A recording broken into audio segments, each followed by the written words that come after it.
احادیث میں باہر کے انسان سے زیادہ اندر کے انسان کی اصلاح کی کوشش پر زور دیا گیا ہے۔ ڈاکٹر باہر کے آدمی کو ٹھیک کرتا ہے، اس نے میڈیکل سائنس میں یہی کچھ پڑھا ہے، اندر ٹھیک کرنے کی طاقت اس میں بولے نہیں۔ یہ خوب سمجھ لیں، اندر کا انسان ٹھیک کرنے کی اتھارٹی اللہ نے صرف پیغمبروں کو دی ہے، اور یہ صلاحیت بھی اللہ نے صرف پیغمبروں کو دی ہے۔ یہ صلاحیت نفسیاتی ڈاکٹروں کے پاس بولیں نہیں ہے۔ آج لوگ اپنا اندر ٹھیک کرنے کے لیے بھی ڈاکٹر سے رابطہ کرتے ہیں، سائیکولوجسٹ سے، سائیکیٹرک سے، کہ بہت بڑی مسٹیک ہے آپ کی۔ ہاں، کسی سائیکولوجسٹ سے آپ رابطہ اندر کا انسان ٹھیک کرنے کے لیے اس وقت کر سکتے ہیں جب اندر خرابی باہر خرابی کی وجہ سے ہو۔ سمجھ میں آ رہی ہے؟ بعض بیماریاں ایسی ہوتی ہیں جو دماغی ہوتی ہیں، کچھ کیمیکل آگے پیچھے ہو جاتے ہیں، اس کی وجہ سے آدمی کی اندر کی سیٹنگ بھی خراب، تو وہ اندر کی سیٹنگ باہر کی وجہ سے خراب ہوئی ہے، اس کے لیے ڈاکٹر آپ کو میڈیسن دے کے یا کچھ دائیں بائیں کر کے وہ کیمیکل آپ کے سیٹ کر دے گا۔ ایک آسان سی مثال سے سمجھاتا ہوں، آپ کو اگر نیند نہیں آتی تو یہ باہر کی سیٹنگ کی خرابی ہے نا، دماغ، یہ باہر کی خرابی ہے نا، باہر کا آدمی خراب ہے، مشین خراب ہے، آپ کو نیند، دماغ کی کچھ بھی ہو گیا ہے، تو اس کی وجہ سے آپ کے اخلاق بھی خراب ہوتے ہیں، آپ میں چڑچڑا پن پیدا ہو جاتا ہے، بات بات پہ غصہ آتا ہے، تو دیکھنے والا یہ کہے گا کہ یہ اندر سے ٹھیک نہیں ہے، بدتمیز آدمی ہے، بد اخلاق ہے، لیکن یہ اصل میں اندر سے ٹھیک نہ ہونا، باہر کی سیٹنگ آؤٹ ہونے کی وجہ سے سو نہیں رہا بیچارہ، سمجھتے ہیں؟ تو ڈاکٹر یہ کرے گا، نیند کی گولیاں دے دے گا، آپ سو جاؤ۔ جب آپ کی نیند پراپر ہوگی تو آپ کے اخلاق کیا ہو جائیں گے؟ بولو نا۔ اچھا، تو لوگ سمجھیں گے یہ اندر سے کیا ہو گیا ہے ٹھیک، حالانکہ یہ اصل میں اندر سے خراب تھا ہی نہیں، یہ تو ایک وقتی طور پر نیند نہ ہونے کی وجہ سے سیٹنگ کیا ہو گئی تھی، آؤٹ۔ ڈاکٹر نے کچھ نہیں کیا، کنٹرول پینل پہ جا کے سیٹنگ میں گیا ہے، اس نے دیکھا کہ جو وائرس آیا ہوا ہے، اینٹی وائرس چلایا، وہ کیا کر دیا، اڑا دیا، ریفریش کیا، سلا دیا، دوبارہ اٹھے تو ونڈو جب ریفریش ہوتی ہے تو بہت سے ہم نے دیکھا ہے موبائل میں، بعض دفعہ نیٹ نہیں چل رہا، بعض دفعہ مسئلہ ہے، ابے ری اسٹارٹ مار اس کو، بس ہمیں نہیں پتا وہ کیوں صحیح ہوا لیکن صحیح ہو جاتا ہے۔ کیا کرتے ہیں اس کو، ری اسٹارٹ مارو، سیٹ ہو کے۔ بہت دفعہ ہوتا ہے، ایک دفعہ نہیں تو 2 دفعہ ری اسٹارٹ کر دو، ری اسٹارٹ سے کاکڑ دن نہ ہو جاتا ہے۔ تو جب انسان سو کے اٹھتا ہے نا تو وہ بھی اصل میں کیا ہے، ری اسٹارٹ ہوتا ہے۔ دن بھر کی ٹینشنیں، پیسوں کے معاملات، اور ویسے جسمانی تھکاوٹ، بیگم سے پھڈے، سسرال کے جھگڑے، سیاسی باتیں ہے بھائی، وہ درجنوں ٹینشنیں لے کے بستر پہ دھڑام سے گرتا ہے، اور دماغ کا کنیکشن اللہ اس دنیا سے ختم۔ وَجَعَلْنَا نَوْمَكُمْ سُبَاتًا، قرآن کہتے ہیں ہم نے تمہاری نیند کو سبات، سب کاٹنے کو کہتے ہیں۔ عجیب چیز ہے نیند بھی، دیکھو نیند عجیب چیز ہے۔ آپ جب اپنے جسم کو تھکاتے ہو تو آرام کا طریقہ یہ ہے کہ جسم کام کرنا چھوڑ دے، جیسے آپ بازوؤں سے ویٹ اٹھا رہے ہو، بالآخر تھکتا ہے نا آدمی کا، ہاتھ تھک جائے گا، تو آرام کیسے، تو ویٹ اٹھانا چھوڑ دو۔ جم میں آپ نے دیکھا ہوگا ویٹ اٹھاتے ہیں، اب 15ویں سیٹ پہ جا کے چیخیں نکل رہی ہوتی ہیں نا، وہ آوازیں آ رہی ہوتی ہیں، تو اس کے بعد وہ تھوڑی دیر آرام کرتے ہیں، پھر دوبارہ اٹھاتے ہیں۔ تو آپ چل چل کے تھک جاتے ہو، اس کا حل کیا ہے، ٹانگوں کو تھوڑی دیر آرام دو، بیٹھ جاؤ، تھوڑی دیر کے بعد دوبارہ چلنے کے قابل ہو جاؤ گے، ریلیکس ہو جائیں گی نا آپ کے پاؤں۔ لیکن دماغ جو سارا دن سوچتا ہے نا، دماغ کا دیکھو، جس باڈی کا جو کام اللہ نے لگایا ہے اس سے وہ کام لینا چھوڑ دو تو باڈی ریلیکس ہو جاتی ہے۔ سمجھ رہے ہیں کہ نہیں سمجھ رہے ہیں بھائی؟ کام لینا چھوڑ دینا، ہاتھ سے وزن اٹھانا چھوڑ دیں تو ہاتھ کیا ہو جائیں گے، ریسٹ۔ چلنا چھوڑ دیں تو ٹانگوں کو کیا ملے گا، ٹانگوں کا کام ہے چلانا۔ اچھا، آج کل ٹانگوں کا کام چلنا رہا نہیں ہے، آج کل ٹانگوں کا کام سوائے پینٹ پہننے کے، پینٹ باندھنے کے، کیونکہ اگر ٹانگ نہ ہوتی تو شلوار کہاں پہنتے، ہم پینٹ کہاں پہنتے۔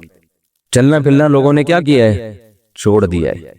ہر کام بائک پہ ہو رہا ہے، ہر کام بس میں ہو رہا ہے، ہر جہاز میں جا رہے ہیں، بسوں میں جا رہے ہیں، تو چلنا پھرنا گیا ختم۔ تو اب ٹانگیں تو برباد ہوں گی نا، گھٹنوں کی بیماریاں، اور یہ جو کچھ مسجدوں میں دیکھو کتنی کرسیاں آتی چلی جا رہی ہیں. تو ٹانگ کو اللہ نے پیدا کس کے لیے کیا ہے؟ چلنے کے لیے. تو یہ چلے گی تو فٹ رہے گی. تو اب چل چل کے تھک گئے، تو ٹانگ کا کام تھا چلانا، پاؤں کا کام تھا چلانا، پاؤں سے وہ کام لینا چھوڑ دیں وقتی طور پہ. جب تھک جائیں تو وہ دوبارہ کیا ہو جائیں گے؟ فریش ہو جائیں گے. اب دماغ کا کام کیا ہے؟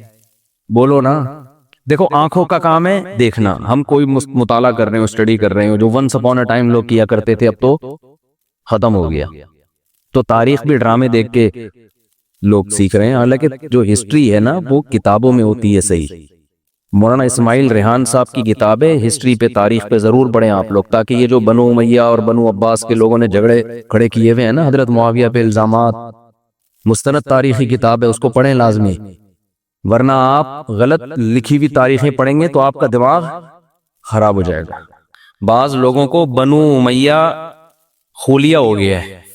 تو مالی خولیا ہوتا ہے نا، ایک بنو امیہ خولیا، ہر بات گھما گھما کے بنو امیہ کے خلاف. بھائی اس میں اچھے کام بھی ہوئے ہیں، برے کام بھی ہوئے ہیں، اچھوں کو اچھا کہو، بروں کو برا کو، ہر دور حکومت میں ہوا ہے. لیکن ان کا کچھ نفسیاتی مسئلہ بن چکا ہے. نفسیاتی بیماریاں بہت قسم کی ہوتی ہیں، آپ کا کوئی ذاتی چھڑ ہو جاتی ہے آپ کو کسی سے. تو ہسٹری پڑھیں، بہت زبردست تاریخ لکھی ہے انہوں نے، حضرت مفتی تقی عثمانی صاحب نے بھی اس کی تعریف کی ہے.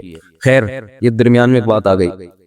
تو میں یہ کر رہا ہوں کہ آپ اگر چلتے چلتے تھکتے ہیں تو ٹانگوں سے کام لینا چھوڑتے ہیں، تو دماغ کا کام کیا ہے؟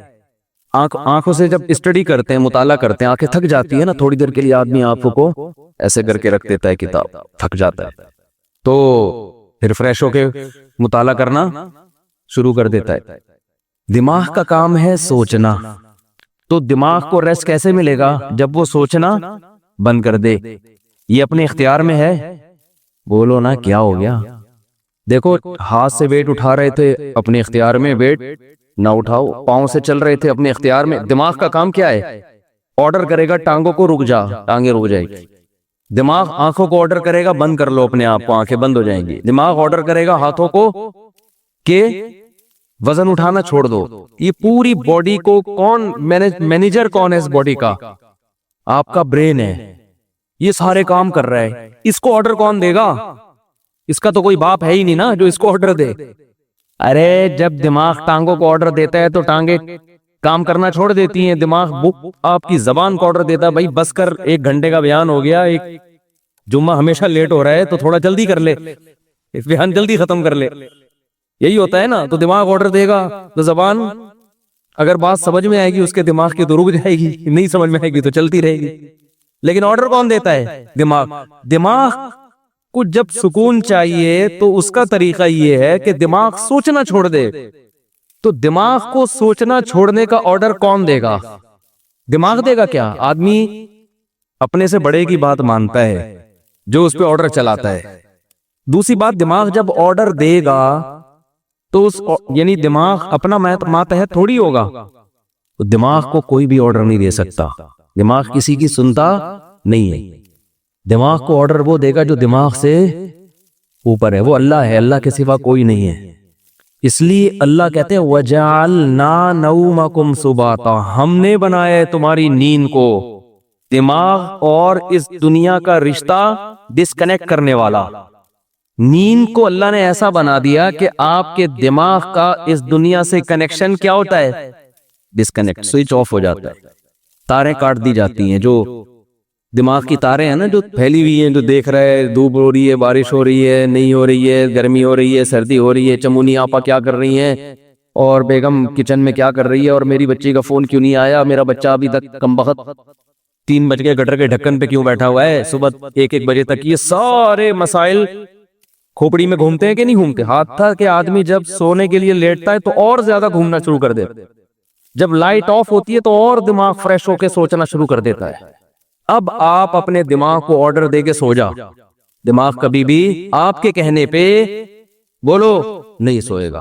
آپ سمجھاتے نا بے سو جا، بے سو جا، بے سو جا. اب جتنا دماغ اپنے آپ کو سونے کو آرڈر کرے گا اتنا ہی دماغ جاگے گا، کیونکہ آرڈر کرنے کے لیے جاگنا ضروری ہے. سوتا ہوا مینیجر کسی کو آرڈر نہیں کر سکتا. سمجھ میں آ رہی ہے بات کہ نہیں آ رہی ہے؟ سوتا ہوا آدمی اپنے ہاتھ کو آرڈر کر سکتا ہے؟ بولو آپ جاگ رہے ہیں نا, آپ نے اپنے ہاتھ کو آرڈر کیا بھئی یہ گلاس پکڑ لے, گلاس پکڑ لیتا ہے. جب آپ سو رہے ہوتے ہو تو آپ کا دماغ آرڈر کرتا ہے اپنے ہاتھ کو کہ یہ گلاس پکڑ لے. کیوں؟ دماغ ابھی کیا کر رہا ہے؟ سو رہا ہے. تو سوتا ہوا دماغ جیسے آپ کے اعضاء کو آرڈر نہیں کر سکتا تو وہ اپنے آپ کو بھی آرڈر نہیں کر سکتا. اور جاگا ہوا جب تک ہے, آرڈر کرنے کے لیے جاگنا ضروری ہے, اور جاگا ہوا ہے تو سوئے گا نہیں, سوئے ہوا ہے تو جاگے گا نہیں. تو یہ ایک دوسرے کے اپوزٹ ہیں. اس لیے دماغ اپنے آپ کو سونے کا آرڈر کبھی بھی نہیں کر سکتا. اس لیے کہتے ہیں کہ نیند آپ کے اپنے اختیار میں نہیں ہے. آپ کے اپنے اختیار میں بستر پہ سونے کے لیے لیٹنا اور لائٹ کو آف کر دینا, شور شرابے کو ختم کر دینا, یہاں تک آپ کے اختیار میں ہے. دماغ میں نیند مسلط کرنا یہ آپ کے اختیار میں نہیں ہے. یہ اللہ کی رحمت ہے کہ جب آپ بستر پہ آنکھ بند کر کے لیٹتے ہو, اللہ کہتے ہیں اللہ یتوفی الانفس حین موتها والذی لم تمت فی منامها, ہم تمہارے اندر سے روح کھینچ لیتے ہیں جب تمہاری نیند کا وقت ہوتا ہے. وَيُرْسِلُ الْأُخْرَى, اور پھر اللہ تمہاری اس روح کو صبح کے وقت تمہاری باڈی میں لوٹا دیتے ہیں. دماغ کا سونا یہ روح نکلنے سے, کیوں زندگی نکل گئی نا, جو چل رہے پھر رہے تھے, ہنس رہے تھے, مسکرا رہے تھے, اس کو روح سے تعبیر کیا ہے, حیات سے تعبیر کیا ہے. یہ والی حیات وقتی طور پر ختم ہو جاتی ہے.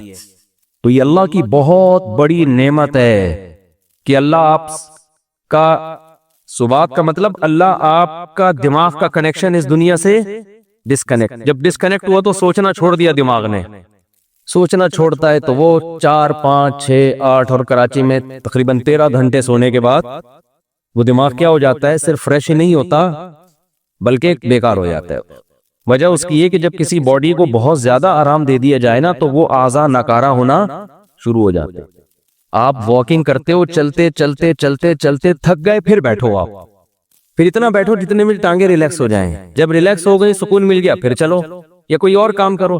لیکن آپ ایسے بیٹھے بیٹھے درد کی آپ کی کمر تھک گئی تو آپ لیٹ گئے. اب آپ ایسے لیٹے کہ پولیس بھی آگے نہیں آپ کو اٹھا سکتی, تو تھوڑے دنوں میں آپ بیٹھنے کے قابل رہیں گے ہی نہیں, تھوڑے دنوں میں آپ چلنے کے قابل رہیں گے نہیں. تو ایسے یاد رکھیں دماغ کو بھی آرام چاہیے ایک حد تک.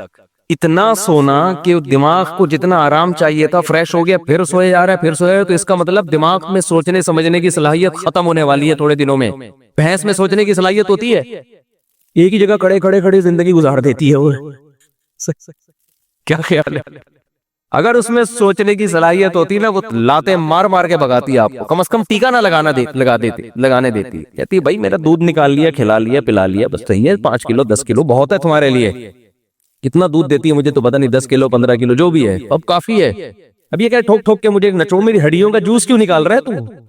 بھینس کو کوئی ہوش نہیں ہوتا, استعمال ہی نہیں ہو رہا اس کا دماغ. سوچے گی تو دماغ سوچنے سے اس کی طاقت بڑھتی ہے, خوب سمجھ لیں. یہ جو بادام کھا کھا کے دماغ کی طاقت کو بڑھی ہے, موضوع نہیں ہے, جلد کہاں نکل رہا ہوں میں, اصل موضوع کی طرف جلدی سے آتا ہوں. ایک جلدی سے ایک صحت کی بات ہے نا, پارسل ہو جانی چاہیے. یہ خوب سمجھ لیں کہ آج کل جو صحت بنانے کے ٹوٹکے آپ لوگ یوٹیوب پہ دیکھ رہے ہو نا, یہ کھانے سے یہ چیز تیز ہوتی ہے, یہ کھانے سے یہ ہوتا ہے, کچھ بھی نہیں ہوتا اس سے. مرو گے کھا کھا کے, مر جاؤ گے. بم دھماکہ جیسے دھماکہ ہوتا ہے نا, ایسے ایک دن مر کے ہلاک ہو جاؤ گے. کھانا صرف اسی کے لیے ٹھیک ہے جو اپنی انرجی کو یوٹیلائز کر رہا ہو, ورنہ یہ جو کھا رہے ہو نا یہ گلے پڑ جائے گا, دنیا میں بھی آخرت میں بھی. مت کھاؤ یوٹیوب پہ دیکھ دیکھ کے نہار میں اتنے بادام کھانے چاہیے تو اتنا پستہ کھانا چاہیے, اخروٹ کھانے سے دماغ تیز ہوتا ہے, اور فلاں چیز کھانے سے اور گاجر کا حلوہ سے خون بنتا ہے, اور اخروٹ کے حلوے. جو کھا رہے ہو جتنا یہ بھی بہت زیادہ ہے. ایک گلاس صبح دودھ پینے سے یہ فائدہ ہوتا ہے؟ نہیں ہوتا فائدہ بالکل ہی. یہ ان لوگوں کے لیے ہوتا ہے جو دودھ کو پھر یوٹیلائز کریں, انرجی کہیں کھپے تو صحیح. پورا ناشتہ آپ نے کر لیا ڈبل روٹی انڈوں پراٹھوں کے ساتھ, اس کے بعد ایک گلاس دودھ کی جگہ نہیں ہے اس میں, یہ کیلشیم نہیں پیدا کرے گا, یہ بیماریاں پیدا کرے گا. سمجھ میں آ رہی ہے کہ نہیں آ رہی ہے؟ گاجر کا حلوہ خون نہیں بنائے گا, شوگر کا بیمار کرے گا آپ کو. کھویا کھا رہے ہیں, یہ بہت زبردست ہے صحت کے لیے. جتنی خوراک ہم کھا رہے ہیں, میں اگر قسم اٹھا کے بولوں تو جھوٹی قسم نہیں ہوگی, یہ چاہے آپ اس میں زیتون پی لیں, یہ زیتون بھی گلے پڑے گا آپ کے. زیتون کی بھی ایک حد تک ہے نا. سب سے پہلی بات تو یہ کہ آپ کر کیا رہے ہیں؟ میں ایسے طاقتور لوگوں کو جانتا ہوں، ان کی خوراک اتنی تھوڑی ہے کہ آپ کہو گے یار اس تکلف کی آپ کو ضرورت کیا ہے. ٹھیک ہے، تو جیسے خوب ذہن میں رکھیں، انسان کی میں صحت بنتی ہے ورزش کرنے سے، ایکسرسائز کرنے سے. تھوڑا کھائے، اچھا کھائے. یا تو جم جا رہا ہوں نا، کوئی اتنے ڈنڈ پیل رہا ہو، پھر بکرے پھوڑ دے، کوئی مسئلہ نہیں ہے. اتنا زیادہ ایکسرسائز کر رہا ہو جیسے یہ جم والے کر رہے ہوتے ہیں، پھر بکرے کھا لیں، کوئی اپنے خرچے پہ اگر کھا رہے ہیں. لیکن آپ کے لیے بکرے کا گوشت، مچھلی، دودھ، مکھن اور وٹامن ڈی کے لیے اور پتہ نہیں کیا کیا لے رہے ہیں، یہ کوئی اس سے اور مرو گے، برباد ہو جاؤ گے، اس کا کوئی فائدہ نہیں ہے. تو یہ جب ہے جب آپ کی انرجی استعمال، ورنہ اتنا کھاؤ بس جتنا چل رہے ہو، جتنی انرجی آپ کی استعمال ہو میں اتنا کافی. صبح نہار میں ایک چمچہ شہد لے لیا، کافی ہے سارا دن. میرا تو مشورہ یہی ہے، 2 کھجورے بہت ہے سارا. کیا کر کیا رہے ہیں؟ آفس میں جا کے بیٹھنا ہے، یہ ایکسرسائز ہو رہی ہے. کمپیوٹر کی نا وہ کی بورڈ پہ بٹن دب رہے ہیں، یہ انگلی کے چلانے کے لیے کیا بکرا چاہیے آپ کو ہے بھائی؟ اس کے لیے آپ کو کیا بکرے کھانے ہیں جو آپ کی ایکسرسائز ہو رہی ہے؟ یہاں سے بیٹھے آپ بس میں یا اپنی گاڑی میں چلے گئے، اس کے لیے اگر ڈرائیور رکھا ہوا ہے تو وہ یہ جو اتنی استعمال ہو رہی تھی نا، یہ بھی نہیں ہو رہی. اور اگر خود چلا رہے ہو تو زیادہ سے زیادہ یہ مسئلہ آپ کے تھوڑا سا یوں مڑ گیا، تھوڑا سا. اور جو کراچی میں ایک تھوڑا سا آپشن اچھا آپ کے پاس یہ ہے کہ جگہ جگہ کھڈے آئیں گے آپ کے، تو اس سے گاڑی کے جم بھی ان کا بھی زنگ ختم ہوگا، اور آپ بھی تھوڑا سا ریڑھ کی ہڈی پہ تھوڑا سا دباؤ، اچھل کے نیچے گرو گے. بھائی یہ ایکسرسائز ہو رہی ہے، تو اس کے لیے نہ پروٹین کی ضرورت ہے آپ کو، نہ کوئی آپ کو کارب کی ضرورت ہے. اس کے لیے آپ کو روزے رکھنے کی ضرورت ہے. سمجھ رہے ہیں؟ کثرت سے روزے رکھ کے فٹ فاٹ رہیں گے آپ. خیر یہ تو الگ. تو اسی میں یہ بھی ذہن میں جو اہم بات بتانا چاہ رہا تھا میں، کہ دماغ جو ذہین بنتا ہے استعمال کرنے سے بنتا ہے. بادام دوسرے درجے کی چیز ہے.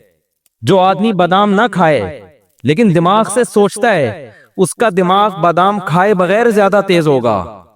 دیکھو جو مزدور لوگ ہوتے ہیں، یہ بوریاں اٹھاتے ہیں نا اپنی کمر پہ بڑی بڑی، ان کی کمر مضبوط ہوتی ہے کہ نہیں ہوتی؟ کیا یہ بکرے کھاتے ہیں؟ کیا یہ انڈے پھوڑتے ہیں؟ میں نے تو مزدوروں کی خوراک دیکھی ہے، سادہ سوکھی روٹی پانی کے ساتھ کھا رہے ہوں گے. وجہ کیا ہے کہ کمر وزن اٹھانے میں استعمال ہونے کی وجہ سے ان کی کمر بکرا کھائے بغیر بھی زیادہ مضبوط ہے. اور آپ روزانہ نہار منہ 2 انڈے پھوڑ رہے ہیں، پراٹھے پھوڑ رہے ہیں، پھر ڈائٹ پلان ڈاکٹر نے آپ کو ٹوپی ڈرامے کے کر کے دیا ہوا ہے ڈائٹ پلان نا، کہ آپ یہ کھائیں اور اتنے یہ آپ کی بہترین خوراک ہو گئی. اس کے بعد بھی حال دیکھو، حال تو دیکھو نا ہے کیا. نہ بازو سے وزن اٹھتا ہے، نہ کمر سے. آسان مثال بتاتا ہوں، یہ جو گھروں میں ماسیاں کام کرنے آتی ہیں، یہ زیادہ پاورفل ہوتی ہیں، یہ ہمارے گھروں کی خواتین زیادہ پاورفل ہوتی ہیں؟ بولو ماسی. خوراک کس کی اچھی ہوتی ہے؟ خوراک تو ہمارے گھر کی خواتین کی بہت زبردست ہوتی ہے. وہ جناب بریڈ بھی ہے، اس میں انڈے بھی ہیں، اور اس میں بریڈ تو خیر کوئی زبردست خوراک نہیں ہے، انڈے بھی ہیں اور مچھلی بھی ہے، اور یہ سب کچھ چل رہا ہوتا ہے نارمل گھروں میں. لیکن وہ ماسی کی کمر میں پورا گھر پہ پوچھا لگائے گی، کبھی اس کو یہ نہیں ہوگی کہ آج میرے کمر میں، اور بچہ بھی گود میں ہوگا، اس کو فیڈ بھی کرا رہی ہو، وہ بچہ گود میں بٹھا کے کمر میں بٹھا کے پورے گھر کا پوچھ. وجہ کیا ہے کہ وہ محنت مشقت والے کاموں کی عادی، اس میں پاور زیادہ ہے.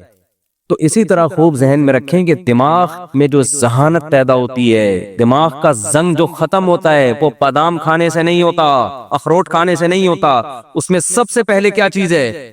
استعمال. آج بچوں کا دماغ استعمال نہیں ہو رہا، بڑوں کا دماغ استعمال نہیں ہو رہا. پب جی دماغ استعمال نہیں، دماغ کو کند بناتا ہے. سمجھ رہے ہو؟ یہ جو آج کل کھیل کھیلے جا رہے ہیں، یہ دماغ کو کند کر دیتے ہیں، بالکل بیکار بنا دیتے ہیں. ڈراموں فلموں سے دماغ تیز نہیں ہوتا اور بیکار ہو جاتے ہیں. گانے سننے سے دماغ تیز بولو نہیں ہوتا، بلکہ وہ لذتوں کا عادی ہو جاتا ہے. گانے بجانے، موسیقی اور چرس میں کوئی فرق نہیں ہے، وقتی چسکا ہے. جیسے چرس کا چسکا ہے، ایسے ہی موسیقی کا بھی ہے. تھوڑے دن میں، تھوڑی وقت میں اس میں بور، اور پھر اس کو مزید کچھ آگے کی چیز چاہیے.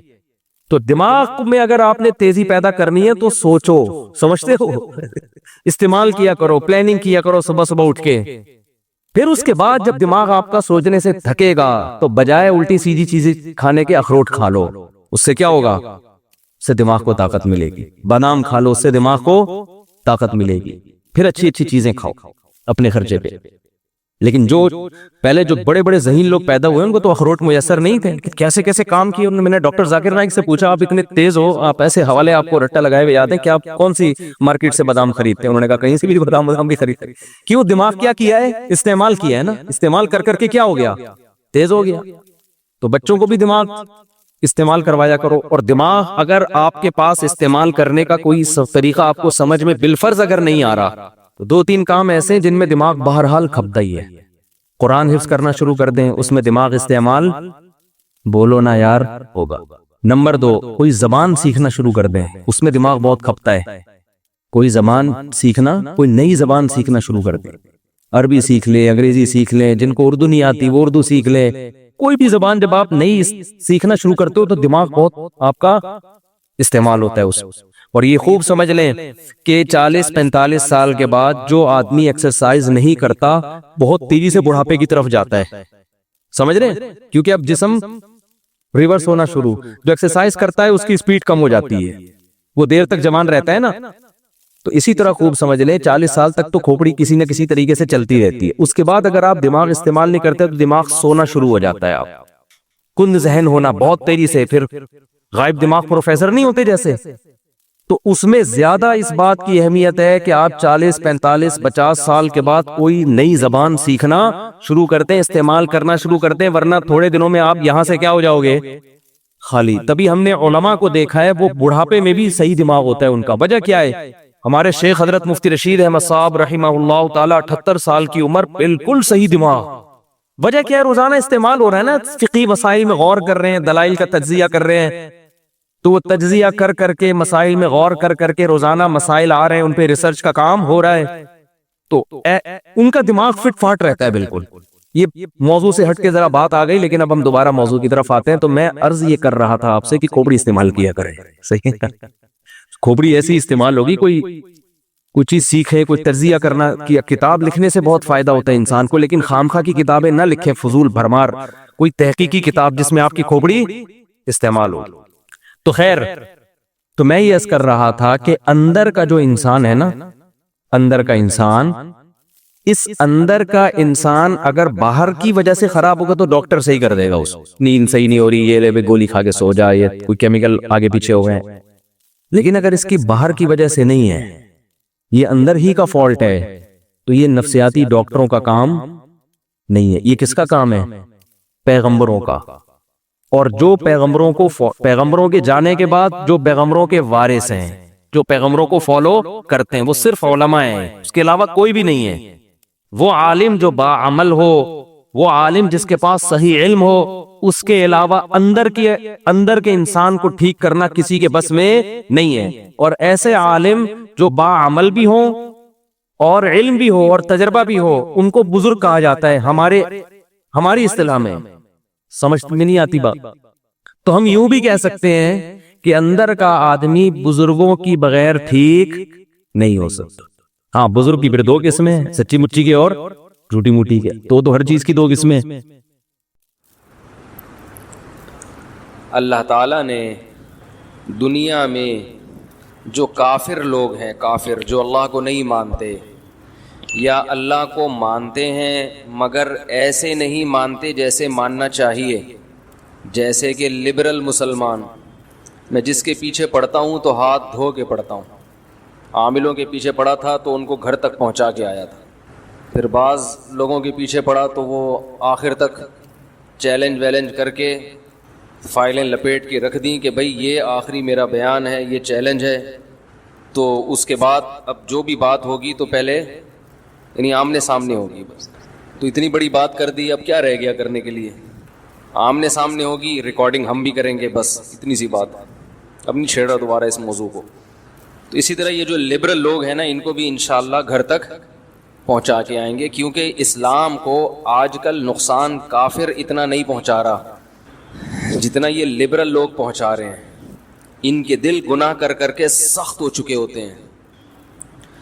فویل للقاسیۃ قلوبہم، اللہ فرماتے ہیں کہ تباہی ہے ان لوگوں کے لیے جن کے دل سخت ہو چکے ہوں، پتھر دل۔ یہ اللہ کی دی ہوئی نعمتوں سے بھرپور طریقے سے لطف اندوز ہوتے ہیں، بلکہ اللہ کو ماننے والے اتنا لطف اندوز نہیں ہوتے. یہ تو ان کا تو مقصد ہی زندگی کا لطف اندوزی ہے. یہ بارش میں ہم سے زیادہ انجوائے کرتے ہیں کیونکہ ان کے لیے کپڑوں کی قید بھی نہیں ہے. بھائی ہم تو بارش میں نہائیں گے تو کپڑے ضروری ہیں نا, ان لوگوں کے لیے بارش میں نہانے کے لیے کپڑے ضروری نہیں ہیں, تو یہ تو زیادہ انجوائے کرتے ہیں. ہم اللہ کی دی ہوئی نعمت انگور کو انگور کے طور پہ تو استعمال کر سکتے ہیں یا نچوڑ کے اس کا جوس پی لیا, لیکن یہ انگور کو کئی طریقوں سے استعمال کرتے ہیں, یا اس کو شراب بنا کے بھی استعمال کر لیتے ہیں. تو زیادہ مزے کس کے ہوئے؟ بولے نا بھائی, لبرل لوگوں کے ہوئے نا. فواد چودھری ٹائپ کے جو لبرل لوگ ہیں ان کی بات کر رہا ہوں. وہ اتنی پیتے ہوں گے شراب, لیکن اتنا برا بھی نہیں سمجھتے اگر کوئی پی لے تو کیا جا رہا ہے اس میں, اتنی پیے کہ بہکے نہیں. وہ شاعر کا شعر یاد آ رہا ہے, جو ذرا سی پی کے بہک گیا اسے میں گدھے سے نہیں. کیا پیاری اردو زبان, کیا خوبصورت زبان ہے یار, اس کی شاعری میں کیسی جان ہے. جو ذرا سی پی کے بہک گیا اسے میں گدھے سے نکال دو, یہاں اہل ظرف کا کام ہے, یہاں تنگ نظر کا گزر نہیں. تو جو لبرل لوگ ہیں یہ کہتے ہیں کہ تھوڑی بہت پینے سے انسان بہکتا نہیں ہے, اس سے کچھ بھی نہیں ہوتا. اور پھر ان میں جو زیادہ لبرلزم میں گئے ہوئے ہیں, زیادہ ترقی یافتہ ہیں, تو وہ کہتے ہیں کہ اگر بہک بھی گیا تو کیا ہے, جس بیچارے نے کبھی شراب نہ پی ہو وہ تو ذرا سی پی کے بہک جائے گا نا. کیا خیال ہے, وہ تو تمباکو زبان پہ رکھ کے بہک جائے گا.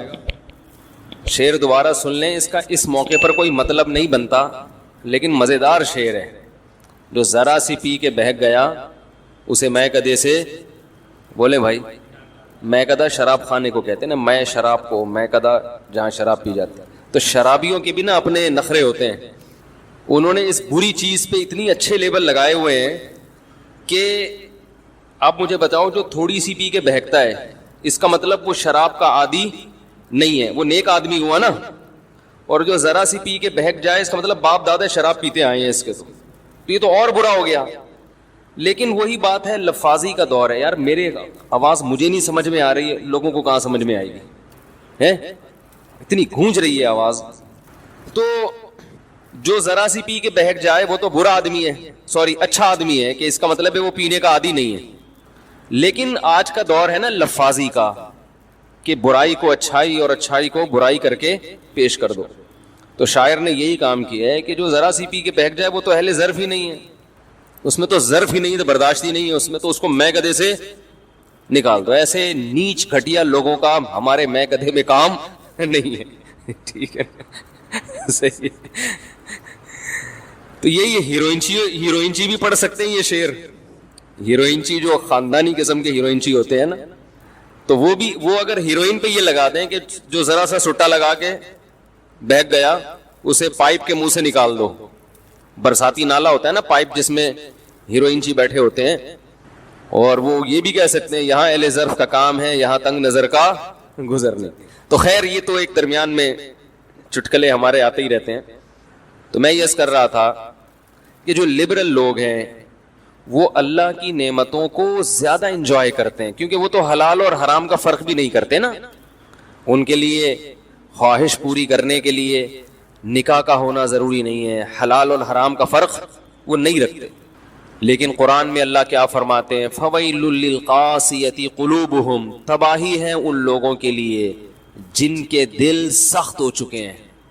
انہیں دنیا کی ہر چیز سمجھ میں آتی ہے, لیکن اللہ کی جو دن اور رات نعمتیں دیکھ رہے ہیں وہ سمجھ میں ہی نہیں آتی.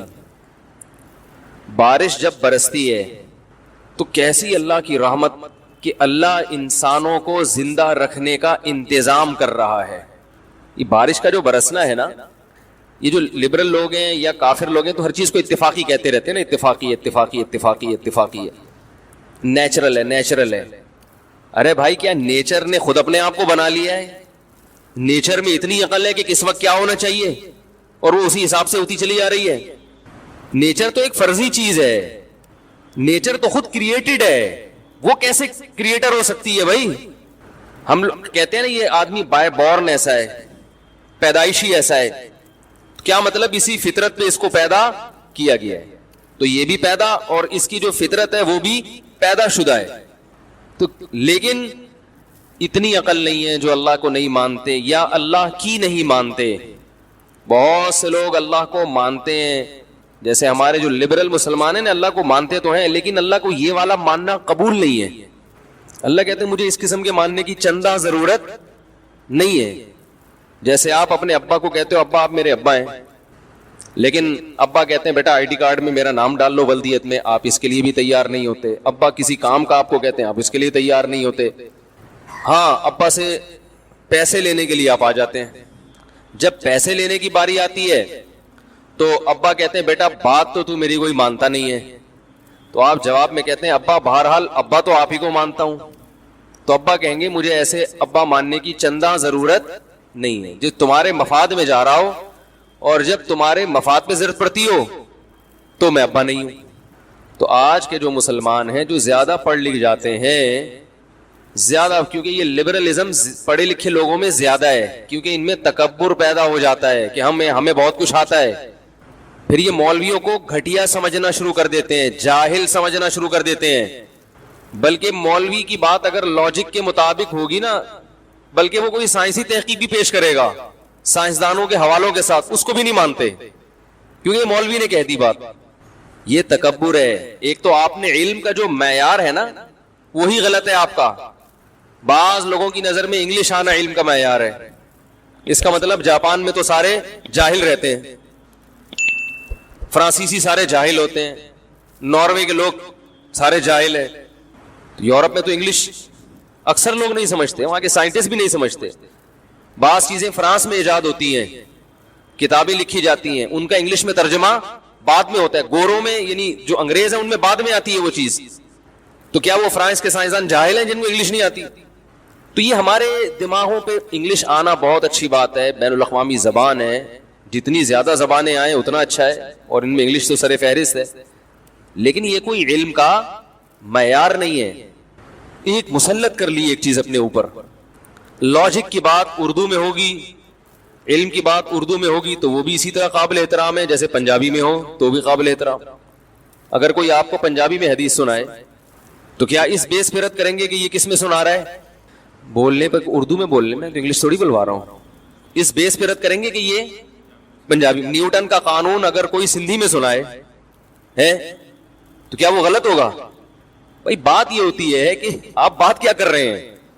تو تکبر کی وجہ سے ہمارے جو پڑھا لکھا طبقہ ہے دنیاوی اعتبار سے, سب نہیں زیادہ تر لوگ دین کے قریب آنے کے بجائے دور ہوتے چلے جا رہے ہیں, کیونکہ وہ مذہبی لوگوں کو, خاص طور پر علماء کو جاہل سمجھتے, کہتے ہیں ان کو پتا کیا ہے دنیا کا. یہ عجیب بات آپ کو بتاؤں, دیکھو ڈاکٹر کو انجینئر کی فیلڈ کا پتا ہوگا؟ نہیں پتا ہوتا نا. انجینئر کو میڈیکل سائنس کا نہیں. بول لینا اب تو بارش ہوئی ہے, اتنی زبردست انرجی آتی ہے بارش ہونے کے بعد.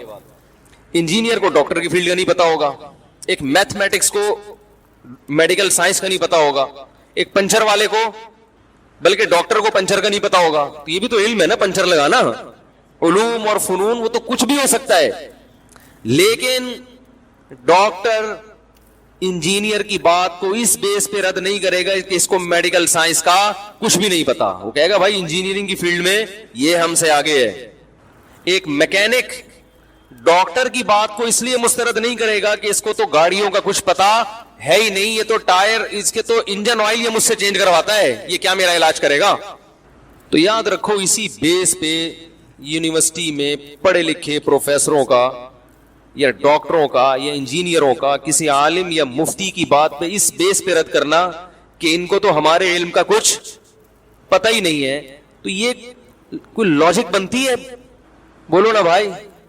ہاں, کوئی مولانا صاحب آپ کی فیلڈ میں ٹانگ اڑا رہے ہو تو پھر آپ کا حق بنتا ہے, پھر یقیناً آپ کا حق بنتا ہے کہ یہاں کوئی مولانا صاحب بیٹھ کے آپ کو شوگر پہ کنٹرول کرنے کے طریقے بتا رہے ہیں, اور وہ طریقے پہ ڈاکٹروں سے نہ سنے ہو, اپنی ریسرچ ہو ان کی, تو وہ کہیں گے نا بھائی یہ ریسرچ آپ اس کے اہل نہیں ہے, یا تو کسی ڈاکٹر کی بات نقل کر رہا ہو تو یہ الگ بات ہے. تو یہ جو دنیا میں پڑھے لکھے لوگ پیدا ہو گئے ہیں یہ بالکل ایسے علماء کی بات کو رد کرتے ہیں, اور حالانکہ سیدھے راستے کا علم کس کے پاس ہوتا ہے بھائی؟ علماء کے پاس ہوتا ہے, کیونکہ سیدھا راستہ اللہ نے صرف پیغمبروں کو بتایا ہے, اور پیغمبروں سے جو علم حاصل کرنے والے لوگ ہیں سینہ بسینہ, وہ کون لوگ کہلاتے ہیں؟ وہ علماء کہلاتے ہیں. دل بنانا, دل کا سدھر جانا, یہ کوئی سائنٹسٹ نہیں بتائے گا آپ کو. ایک دل تو گوشت پوش کا دل ہوتا ہے, وہ تو آپ کو ڈاکٹر بتائیں گے کہ یہ اس دل میں بلاکیج کیسے پیدا ہوتی ہے, لہسن کھانے سے فائدہ ہوگا یا نقصان ہوگا. خون پتلا ہونے کے ساتھ آپ بھی پتلے ہو جائیں گے بہت زیادہ. بعض لوگ اتنے لہسن, جب سے میرا بیان کیا نا یوٹیوب پہ لہسن کا, تو وہ اتنے لہسن پھانک رہے ہیں, فائدے کے بجائے ان کو نقصان ہو رہا ہے, کیونکہ وہ لہسن میں ایسڈ ہوتا ہے. اب وہ آپ خود بھی پورے پتلے ہونا شروع ہو جائیں گے. تو یہ جو کیا سیدھے راستے کا علم ہے, یہ جو دل ہے نا گوشت پوش کا, اس دل کے بارے میں تو آپ کو ڈاکٹر بتائے گا.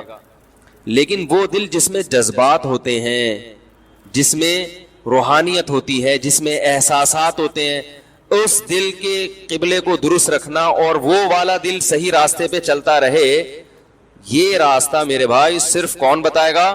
علماء بتائیں گے. یہ ڈاکٹروں کے پاس علم نہیں ہے, یہ انجینئروں کے پاس, سائنسدانوں کے پاس, میکینک کے پاس یہ علم نہیں ہے, یہ صرف پیغمبروں کے پاس ہے. اور اس علم نہ ہونے کی وجہ سے انسان کی روحانی زندگی تباہ ہو چکی ہے. ہمارے حضرت فرمایا کرتے تھے کہ جب تک دل ایسا نہ بن جائے کہ گناہ کے تصور سے شرم آنا شروع ہو جائے, اس وقت تک وہ دل دل نہیں ہے. وہ صرف باڈی کے لحاظ سے دل ہے, وہ تو گدھے میں بھی ہوتا ہے. وہ دل جس میں احساسات ہوں, جذبات ہوں.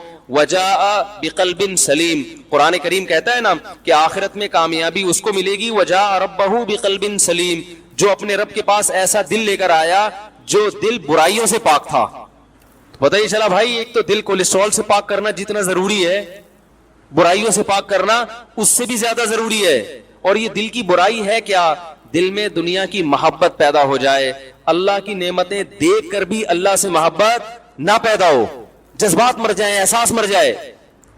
دیکھو ایک بات سنو, کوئی آپ پر احسان کرے صبح شام, پھر وہ آپ کو ایک چھوٹا سا کام کہے, تو اگر آپ کا دل زندہ ہوگا تو آپ کو اس کام کا انکار کرتے ہوئے شرم آئے گی کہ نہیں آئے گی؟ بولو نا بھائی.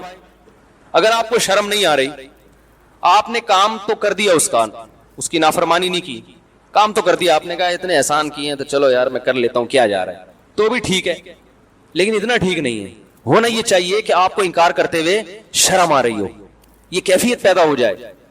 تو علماء کہتے ہیں, بزرگان دین کہتے ہیں کہ صرف اتنا کافی نہیں ہے کہ آپ گناہ چھوڑ دیں, زنا چھوڑ دیں, شراب چھوڑ دیں, نماز قضا کرنا چھوڑ دیں, والدین کو ستانا چھوڑ دیں, رشوت کھانا چھوڑ دیں, بد نظری چھوڑ دیں, انٹرنیٹ پر بیہودہ فلمیں, فحش چیزیں, ویب سائٹیں دیکھنا چھوڑ دیں, لڑکیوں سے حرام لذتیں حاصل کرنا چھوڑ دیں.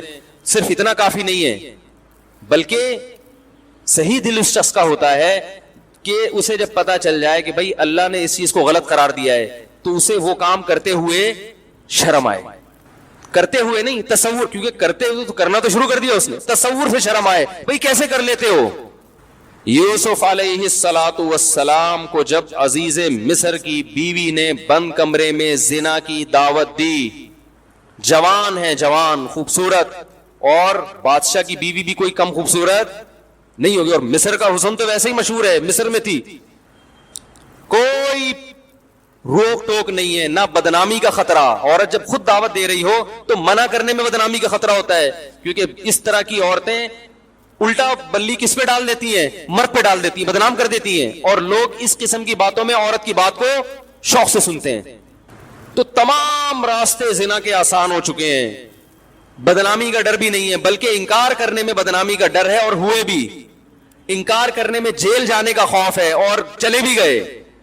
لیکن ان سب باتوں کے باوجود کیا کہہ رہے ہیں؟ معاذ اللہ انہ ربی احسن مثوایا, اللہ کی پناہ, وہ میرا رب ہے جس نے مجھے اتنا بہترین ٹھکانہ عطا کیا. مجھے تو میرے بھائی کنویں میں ڈال کے چلے گئے تھے, میں تو کوئی پرسان حال نہیں تھا, میرے رب نے مصر کے محلات میں پہنچا دیا. اب میں اس رب کی نافرمانی کیسے کروں؟ تو تصور سے شرم آ رہی ہے نا ان کو. حالانکہ یہاں شیطان بہکا سکتا تھا کہ آپ تو مسافر ہیں, آپ پر تو بڑی آزمائشیں آئی ہیں, بھائیوں نے کنویں میں ڈال دیا تھا, تو میں تو ویسے ہی اتنی ٹینشن میں ہوں, باپ سے بچھڑا ہوا, میں ٹینشن ریلیز کرنے کے لیے اگر اس برائی میں وقتی طور پہ پڑ جاؤں تو پھر کیا حرج ہے اس میں؟ شیطان یہ ساری پٹیاں پڑھا دیتا ہے اور انہی پٹیوں کی وجہ سے انسان گناہ کرتا ہے. وہ اللہ کی نعمت کے پہلو کو دیکھ رہے ہیں کہ کنویں میں بہت سے لوگ گرے ہیں, نکلے نہیں ہیں, میرے رب نے مجھے, بولو نا یار کیا ہو گیا, نکالا ہے. پھر اب یہ منفی پہلو تو یہ کہ بازاروں میں بکاؤں غلاموں کی طرح, پیغمبر کی اولاد اور بک رہا ہوں کہاں, بازاروں میں. یہ نیگیٹو پہلو تھا نا. شیطان یہاں بہکاتا ہے, ہم جیسے ہوتے تو شیطان بہکاتا کہ یار ہم تو بازاروں میں بکیں, کوئی ہماری عزت ہے, آج چلو ایک موقع مل رہا ہے تو اپنی ٹینشن تو تھوڑی دور کرو نا. اور وہ بھی انکار کرنے میں کتنی آزمائشیں. لیکن نہیں, بازاروں میں بکنے کا تذکرہ نہیں آ رہا, بلکہ میرے رب نے ایک شخص جو بطور غلام کے بازاروں میں بکا ہے اس کو ٹھکانہ بادشاہ کے محل میں دے دیا. سمجھ رہے ہو؟ اپنی تھنکنگ کو انسان پازیٹیو کرے نا تو ہر نیگیٹو میں پازیٹیوٹی نظر آتی ہے, اور سوچ ہی کم وقت کی غلط ہو تو ہر مثبت چیز میں بھی منفی پہلو. اور یہ ہو رہا ہے لوگوں کے ساتھ. کوئی مالی نقصان ہو جائے, ہائے میرے یہ ہو گیا, ہائے میں تو مر گیا, پتہ نہیں میرے ساتھ کیوں ہے. میں ان سے کہتا ہوں روٹی کھانے کو مل رہی ہے, ہاں مل رہی ہے. میں نے کہا بہت سے لوگوں کا ایسا نقصان ہوا روٹی سے بھی گئے, آپ پر اللہ کا بڑا فضل ہے, اب ضرورت کی ملے گی تو کولیسٹرول پیدا نہیں ہوگا انشاءاللہ. حقیقت ہے. ایک صاحب کی ٹانگ ٹوٹ گئی ایکسیڈنٹ میں, پریشان. میں نے کہا بہت سو کی دونوں ٹوٹی ہیں, ایکسیڈنٹ تو بہت سے لوگوں کے ہوئے ہیں, دونوں ٹوٹی ہیں, شکر کرو ایک باقی رکھی. تو یہ نہ سوچا کرو ایک ٹانگ ٹوٹ گئی, بولو اللہ نے ایک سلامت رکھی, کم از کم بیساگی سے تو چل سکتا ہوں. اور جس کی دونوں ٹوٹ گئی وہ کیا سوچے گا, ہاتھ باقی ہیں, ٹھیک ہے نا, زندگی باقی ہے. جو منفی سوچ رکھنے والا آدمی وہ کبھی بھی خوش نہیں رہتا, اور اللہ بھی خوش نہیں ہوتے اس سے. رسول اللہ صلی اللہ علیہ وسلم نے فرمایا, اللہ تعالیٰ کا ارشاد ہے, انا عند ظن عبدی بی, کہ بندہ میرے بارے میں جیسا گمان رکھتا ہے میں اس کے ساتھ ویسا ہی معاملہ رکھتا ہوں. وہ اگر سمجھتا ہے اللہ میرے ساتھ غلط کر رہا ہے تو پھر تمہارے ساتھ غلط ہی ہوگا, اور اگر تم سمجھتے ہو اللہ میرے ساتھ اچھا کر رہا ہے تو اس غلط میں بھی اچھا ہو جائے گا, اللہ اس میں برکت رکھ دے گا. تو یوسف علیہ الصلوۃ والسلام کیا کہہ رہے ہیں کہ میرے رب نے مجھے ایسا ٹھکانہ دے دیا, معاذ اللہ, اللہ کی پناہ, احسن مثوایا, ایسا بہترین ٹھکانہ دیا. حالانکہ وہ جھونپڑی میں بھی رہتے تو یہی کہتے, لیکن جو جو نعمتیں ملی ہیں ان کو کیا کر رہے ہیں, ہائی لائٹ کر رہے ہیں ان کو. انہ ربی احسن مثوایا. اللہ کو آپ کا یہ جملہ کتنا پسند آیا, کتنا پسند آیا.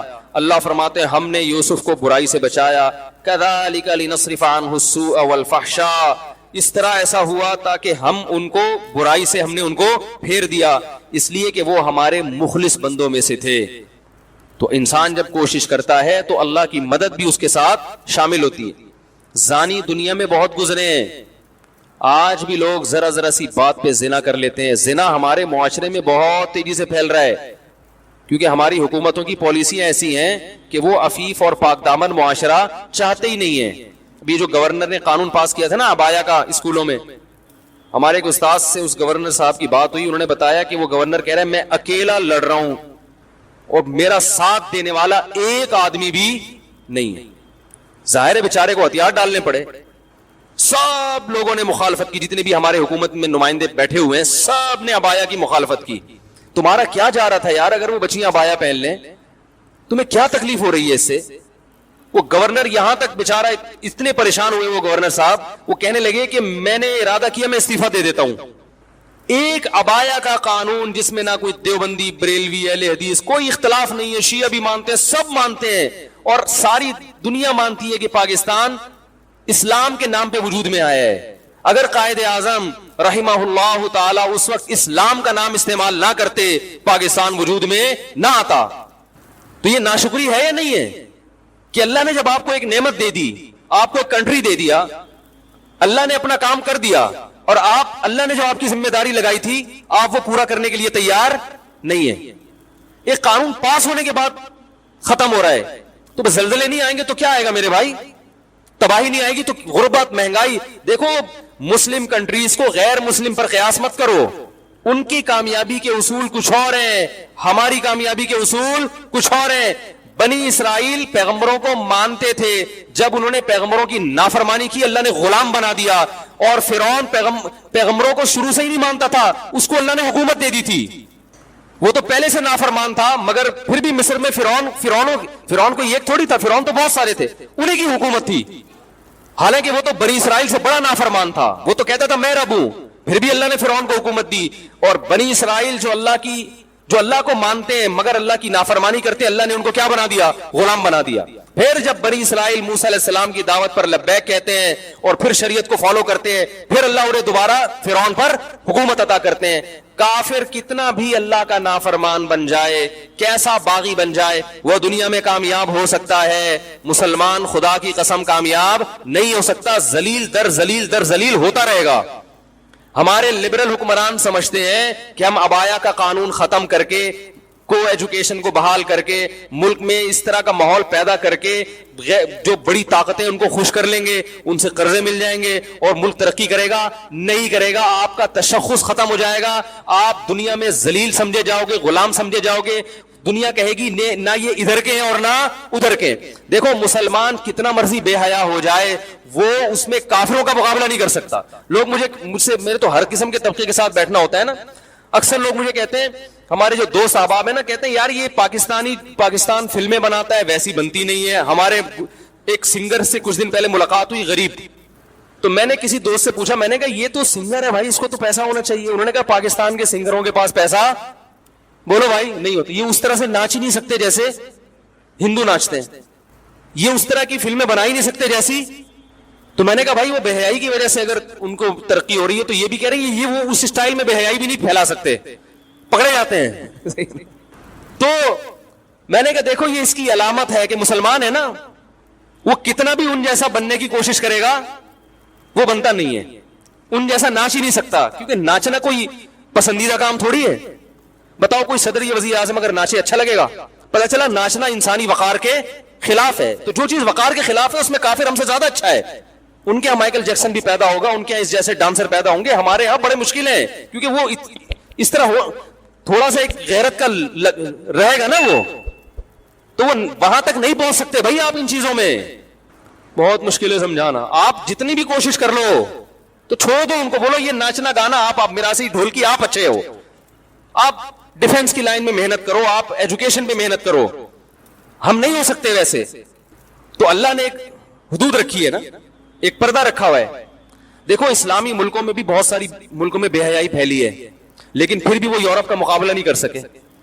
ترکی بڑا لبرل کنٹری ہے, اور ایک تقریباً 100 سال سے لبرل بنانے کی ان کے حکمرانوں نے پوری ایڑی چوٹی کا زور لگا دیا کہ ترکی کی گورنمنٹ کو, ترکی کی جو حکومت ہے, جو ترکی کی جو کنٹری ہے, اس کو بالکل یورپ جیسا بنا دو. مگر اب بھی یورپ جیسا نہیں بنا سکے, کیونکہ وہ کلمہ گو مسلمان ہے, اسلام کے اثرات ہیں ان کی نسلوں میں.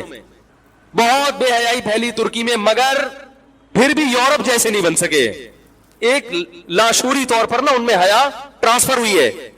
تو آپ میرے بھائی جس ترقی میں ان کا مقابلہ کرنا چاہتے ہو, جس قسم کی ترقی میں جو لبرلزم والی ترقی ہے, آپ ان کے برابر نہیں پہنچ سکتے.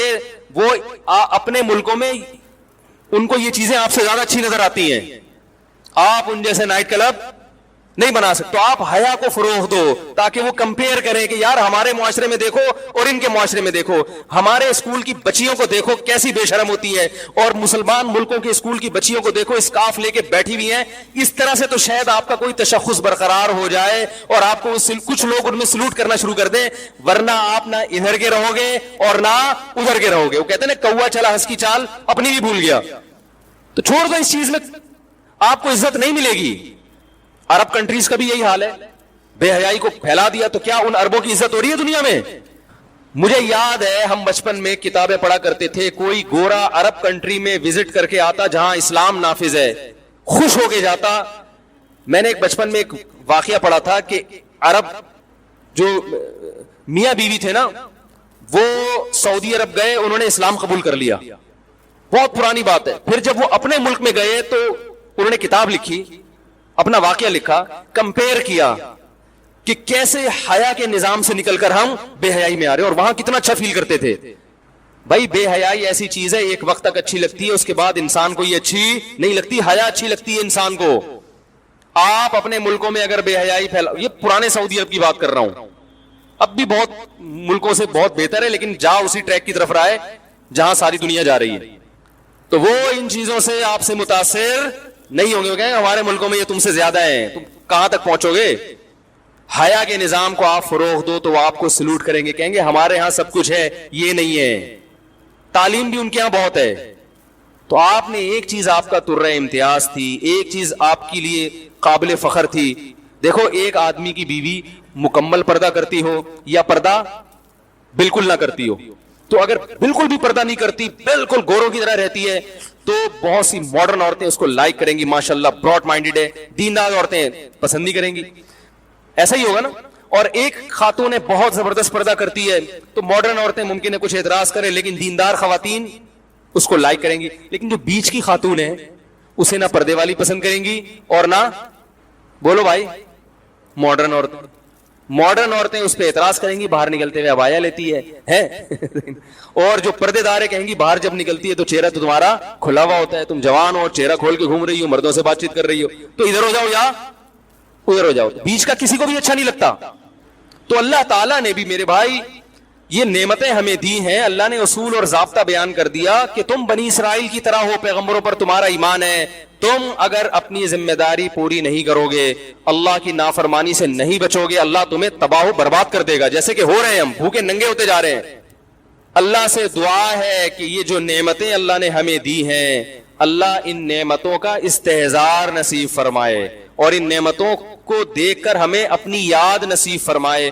ہمارے حضرت مفتی رشید احمد صاحب رحمہ اللہ تعالی جب بارش ہوتی تھی بہت جذبات میں آتے تھے اور بہت دعائیں مانگا کرتے تھے کہ اے اللہ اس نعمت کا ہمیں شکر کی توفیق دے دے. اور فرماتے تھے میرے دل میں اللہ کی محبت کے جذبات بھڑکنے لگتے ہیں جب میں بارش دیکھتا ہوں کہ میرا رب سخاوت دکھا رہا ہے اپنی, اور اپنی رحمت کا اظہار کر رہا ہے. کیسے زمین آباد ہو جاتی ہے. اور اتنی بڑی رحمت, رسول اللہ صلی اللہ علیہ وسلم کے پاس ایک صحابی آئے گاؤں سے, یا رسول اللہ قحط پڑ گیا, بارش بند ہو گئی ہے, جانور ہلاک ہو رہے ہیں. آپ صلی اللہ علیہ وسلم نے دعا کی اور بارش کی دعا کی. اتنی بارش ہوئی ہے 3 دن تک برستی رہی ہے. وہ صحابی دوبارہ آئے, یا رسول اللہ کھیتیاں ہلاک ہو رہی ہیں, جانور ہلاک ہو رہے ہیں. آپ صلی اللہ علیہ وسلم کے الفاظ دیکھیں, آپ نے فرمایا اللہم حوالینا لا علینا. یہ نہیں فرمایا کہ اللہ اس بارش کو بند کر دے, یہ تو رحمت ہے, اے اللہ اس کو ہمارے اطراف کی طرف لے جا, ہم پر نہیں بلکہ ہمارے شہر کی سے آبادی سے دور اطراف کی طرف لے جا. علماء نے لکھا ہے اس سے صاف پتہ چلتا ہے کہ رسول اللہ صلی اللہ علیہ وسلم نے بارش کے بند کرنے کی دعا نہیں مانگی, کیونکہ قرآن بہت تذکرہ کر رہا ہے اس کا. تو اللہ جیسے اس بارش سے مردہ زمین کو زندہ کرتا ہے, اے اللہ تو ہمارے دلوں کو بھی حیات اور زندگی دے دے. دل مردہ ہیں, زمینیں زندہ ہو رہی ہیں, زمینوں میں پیداوار پیدا ہو رہی ہے, مگر دل میں اللہ کی محبت کے چشمے جاری نہیں ہو رہے. اور قرآن نے اس کی بہترین مثال دی ہے, وَإِنَّ مِنَ الْحِجَارَةِ لَمَا يَتَفَجَّرُ مِنْهُ الْأَنْهَارُ. فرمایا کہ او اشد خشیہ, کہ ان کے دل پتھر سے بھی زیادہ سخت ہو چکے ہیں. پھر فرمایا پتھروں میں بھی تین قسم کے پتھر ہوتے ہیں کہ وَإِنَّ مِنَ الْحِجَارَةِ لَمَا يَهْبِطُ مِنْ خَشْيَةِ اللَّهِ, کہ بعض پتھر ایسے ہوتے ہیں جو پہاڑوں سے لڑک جاتے ہیں, یہ لڑکنے کے لیے بھی تیار نہیں ہے, اپنی جگہ پہ جامد ہوئے ہوئے. وَإِنَّ مِنْهَا لَمَا يَهْبِطُ مِنْ خَشْيَةِ اللَّهِ وَإِنَّ مِنْهَا لَمَا يَتَفَجَّرُ مِنْهُ الْأَنْهَارُ. اور کچھ ایسے جس میں چشمے پھوٹ پڑتے ہیں. پتھر بھی اتنا سخت نہیں ہوتا, وہ بھی کبھی پانی نکالنا شروع کرتا ہے اور کبھی اثرات قبول کر کے اپنی جگہ سے ہل جاتا ہے. لیکن فرمایا کہ جو لوگ اللہ کو نہیں مانتے یا اللہ کو جیسا ماننا چاہیے ویسا نہیں مانتے, ان کے دل پتھر سے زیادہ سخت ہو چکے ہیں, یہ اپنی جگہ سے ہلنے کے لیے تیار نہیں ہے. یہ اللہ کی نعمتیں دیکھ کر نہ شراب چھوڑنے کے لیے تیار ہیں, نہ زنا چھوڑنے کے لیے تیار ہیں, نہ اپنی ذمہ داریاں پوری کرنے کے لیے تیار ہیں, اور نہ فحش فلمیں اور بیہودہ چیزیں چھوڑنے کے لیے تیار ہیں, نہ زنا اور نہ بدنظری چھوڑنے کے لیے تیار ہیں. تو یہ وہ دل ہیں جو پتھر سے زیادہ سخت ہو چکے ہیں. لیکن اللہ نے ان کو دھمکی دی ہے, فرمایا ہم جو یہ بارشیں برسا رہے ہیں اور نعمتیں تمہیں دے رہے ہیں, تمتعوا, فائدہ اٹھاتے رہو, فإن مصيركم إلى النار, آنا تم نے جہنم کی آگ کی طرف ہے.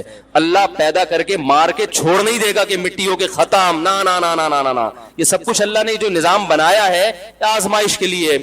آج لوگ تکبر کر رہے ہیں, فخر کر رہے ہیں, اللہ کے حکام کی دھجیاں اڑائی جا رہی ہیں, لیکن اللہ نے فرمایا تمتعوا, مزے اڑا لو.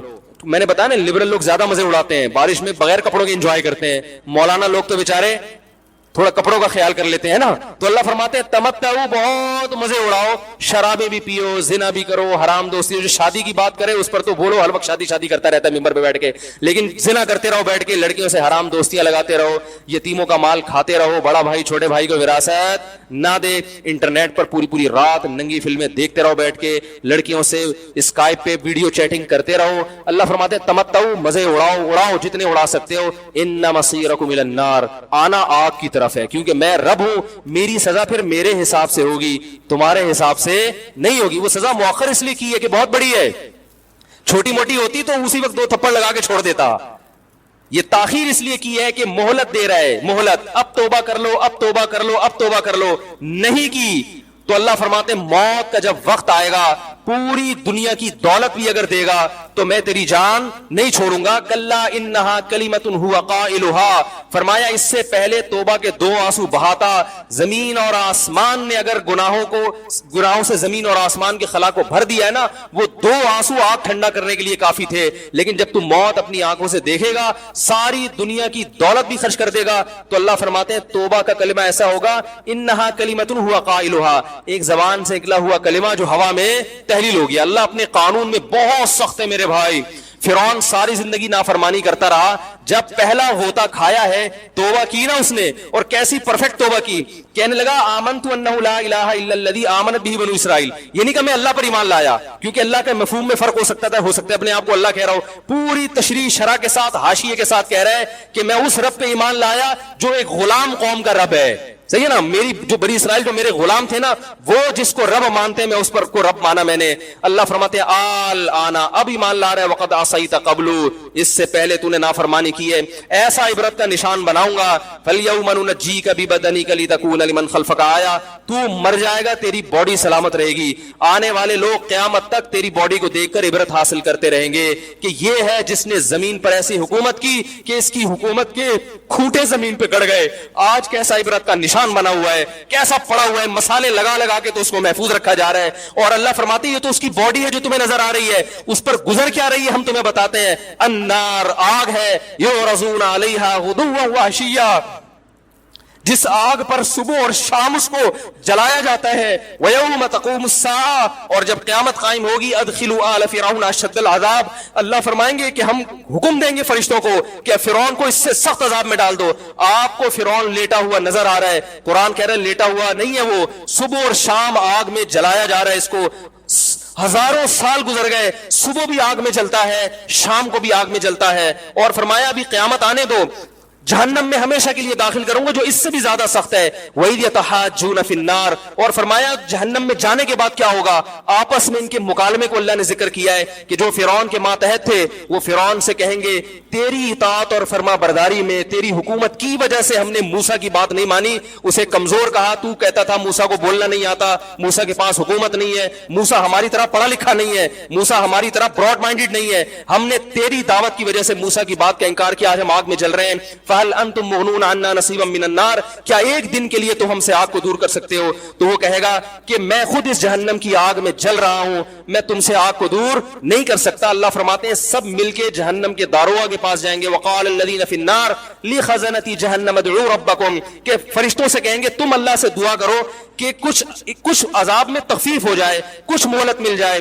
تو فرشتے جواب میں کہیں گے کہ کیا تمہارے پاس ڈرانے والا نہیں آیا تھا, موسیٰ کلیم اللہ جس سے اللہ کوہ طور پہ ہم کلام ہوا کرتا تھا, اس نے تمہیں ڈرایا نہیں تھا کہ تم اللہ کی نافرمانی چھوڑ دو. کہیں گے قالوا بلا, وہ کہیں گے ضرور. اللہ فرمائیں گے پھر اعلان ہوگا فادعوا وما دعاء الکافرین الا فی ضلال, فرشتے کہیں گے اللہ نے ہم پر پابندی لگائی ہے, تمہاری سفارش کرنے پر تم خود اللہ کو پکارو. اللہ فرماتے آج ان کی پکار بیکار جائے گی, کوئی اسے سننے والا نہیں ہوگا. دیکھو جب تک جسم میں روح ہے, ایک دفعہ انسان توبہ کے آنسو بہا دے, ایک دفعہ اللہ سے کہہ دے کہ اے اللہ مجھ سے جو جرم ہوا, اگر کسی نے زنا کیا ہے ایک دفعہ کہہ دے اے اللہ آئندہ نہیں کروں گا. اگر کسی نے شراب پی ہے ایک دفعہ کہہ دے کہ اے اللہ آئندہ نہیں پیوں گا. اگر کسی نے اپنے والدین کو ستایا ہے ایک دفعہ کہہ دے اے اللہ آئندہ نہیں ستاؤں گا. اگر کسی نے وراثت کھائی ہے ایک دفعہ کہہ دے اللہ حق واپس کروں گا, آئندہ کسی کا حق نہیں دباؤں گا. اگر کسی نے انٹرنیٹ پر بےہودہ فحش فلمیں دیکھی ہیں, ایک دفعہ کہہ دے اللہ دو دیکھ چکا, آئندہ بولو بھائی نہیں دیکھوں گا. اللہ فرماتے ہیں اس کے کہنے میں تاخیر ہو سکتی ہے.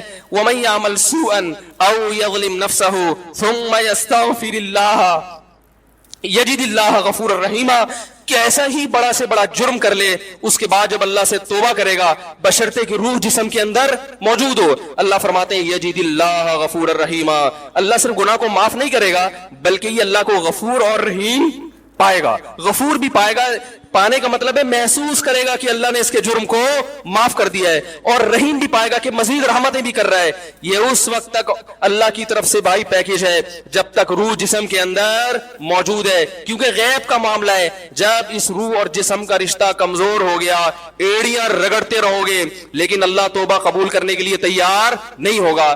اللہ سے دعا ہے کہ اللہ ہمیں اس وقت کے آنے سے پہلے سدھرنے کی توفیق عطا فرمائے, اور اس بے حیائی کا جو طوفان ہمارے معاشرے میں پھیلا ہوا ہے, اللہ اس بے حیائی کے طوفان سے ہمیں بھی اور اپنے اہل و عیال اور اپنی اولادوں کو بھی بچنے کی توفیق عطا فرمائے. سبحانک اللہم و بحمدک نشہد ان لا الہ الا انت نستغفرک و نتوب الیک.